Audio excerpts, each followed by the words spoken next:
해리포터 시리즈 최고의 작품이라고 평가받는 해리포터와 아즈카반의 제수. 마법 세계만의 흥미로운 요소들을 시각적으로 잘 표현하고 마냥 밝았던 1, 2편과는 달리 조금은 어두운 분위기가 가미되면서 오묘한 매력까지 느껴지는데요. 오늘은 16년 만에 재개봉하는 해리포터와 아즈카반의 제수. 알고 보면 더 재밌는 비하인드에 대해 알아보겠습니다. 그럼 시작합니다.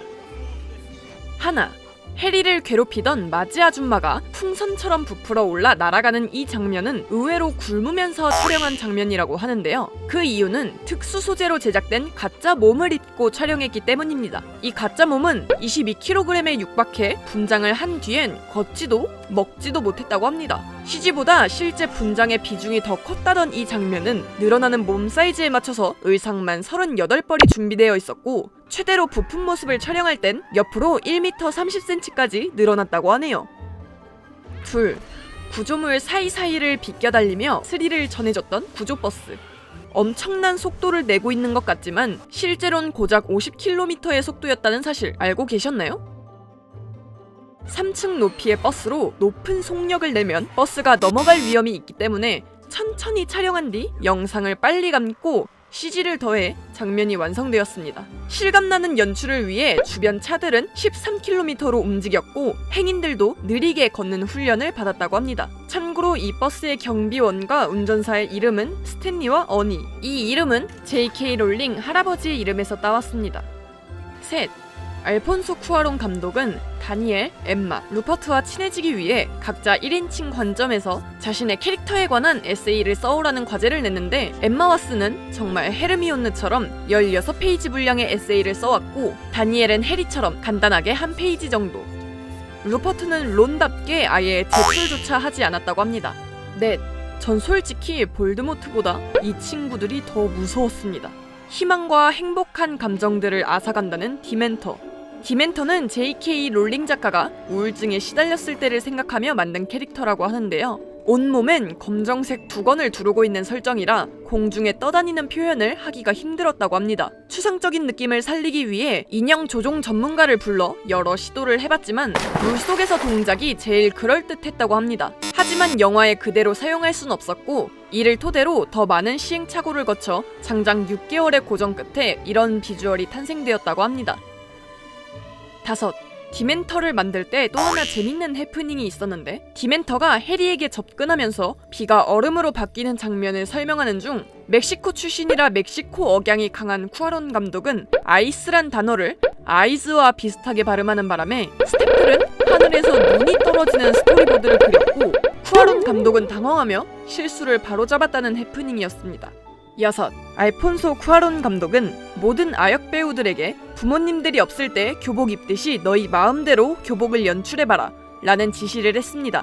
그 결과 이렇게 자유분방한 착장이 나왔는데 이에 루퍼트 그린트는 타이를 삐뚤게 매고 셔츠도 반쯤 삐져나오게 입은 게 껄렁해 보여도 나름 캐릭터에 충실하기 위한 노력이었다며 이야기했습니다. 다니엘도 해리가 너무 외모에 치중할 것 같진 않지만 자의식이 강해질 시기니까 좀 더 자유롭게 입을 것 같다고 생각했답니다. 현명한 쿠아론 감독 덕분에 더 자연스러운 모습이 연출될 수 있었네요.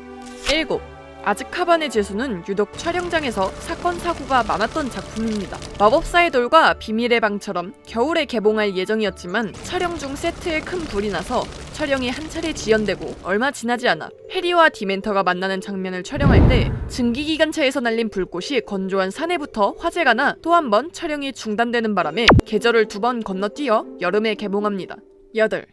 해리포터 시리즈 1, 2편에서 덤블도어 역을 맡았던 리처드 해리스가 사망한 뒤 덤블도어 역에 거론된 배우는 이안 맥켈런과 크리스토퍼 리, 마이클 갬본 등 많았지만 결국 마이클 갬본 배우가 역을 가져갑니다. 이안 맥켈런은 추후 인터뷰에서 덤블도어 역에 많은 관심이 있었지만 고 리처드 해리스가 이안 맥켈런에게 기술적으로 뛰어난 배우지만 열정이 없는 배우라고 혹평해 배역을 거절할 수밖에 없었다고 이야기한 바 있고 크리스토퍼 리는 고인에 대한 예의가 아닌 것 같아 거절한 바 있습니다. 9.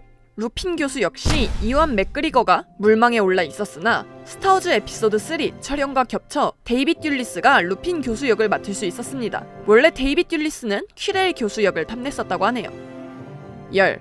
엠마 톰슨은 4살 배기 딸을 위해 트릴로니 교수 역을 맡았습니다. 원래 틸다 스윈튼에게 캐스팅 제의가 갔지만 기숙학교에 대한 좋은 기억이 없다며 너무 미화한다는 이유로 배역을 거절했습니다.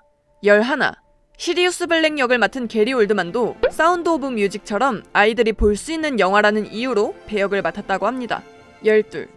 영화 속 아이들이 다 같이 모여있는 이 장면에서 알란 링맨과 마이클 갬본, 알폰소 쿠아론 감독이 다니엘에게 유치한 장난을 쳤다고 하는데요. 바로 다니엘이 누워있는 이 침낭에 방귀 쿠션을 숨겨놓는 장난이었습니다. 리모컨으로 조종이 가능했던 이 쿠션은 촬영 중에 이런 소리를 내었고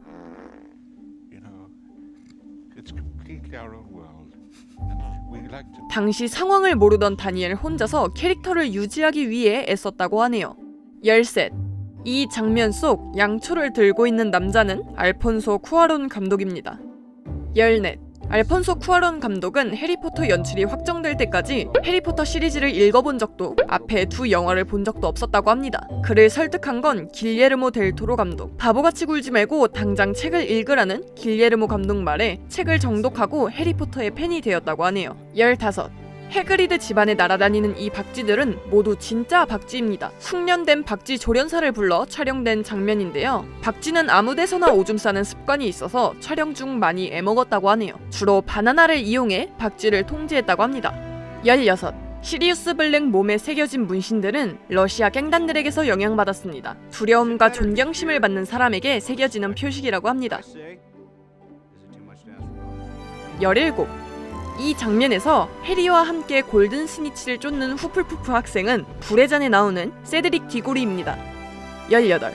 허니듀크에 나오는 사탕들은 모두 진짜 사탕들이었는데 촬영 중에 아이들이 몰래 빼먹을 걸 방지해 모두 페인트 칠이 되어 있는 사탕이라고 속였습니다. 19. 허니듀크 세트장은 예전 올리밴더의 지팡이 가게를 개조해 만든 세트입니다. 20. 워너브라더스는 영화가 불법 녹화되고 유통되는 걸 방지하기 위해 영화 배급과 함께 야간 투시경을 영화관에 배포했습니다. 21. 엠마 왓슨이 해리포터 시리즈 중 가장 좋아하는 소품은 아즈카반의 제수에 나오는 타임터너입니다. 22. 마루더즈 맵이 처음 열릴 때 신비한 동물 사전의 주인공 뉴트 스캐맨더의 이름이 적혀 있습니다. 23. 호그와트 종소리는 영국 빅벤의 종소리를 녹음한 것입니다. 원작 팬들은 해리포터와 아즈카반의 지수 속 간소화된 설정들 때문에 아쉬워하기도 합니다. J.K. 롤링 역시 작품에 대한 애정은 각별했지만 2시간 반 남짓한 시간에 모든 걸 표현하기란 어려운 걸 알았고 알폰소 쿠아론에게 원작에 너무 충실할 필요는 없고 원작의 느낌만 살려달라는 부탁을 했다고 합니다. 감독은 자신의 능력을 총동원해서 해리포터 세계에 대한 예의를 갖췄는데요. 덕분에 해리포터 같으면서도 아닌 듯한 오묘한 매력을 동시에 느낄 수 있는 작품이 탄생한 것 같습니다. 오늘의 영상은 여기까지. 영상이 마음에 드셨다면 좋아요와 구독하기 부탁드리고요. 그럼 다음 영상으로 봐요. 안녕.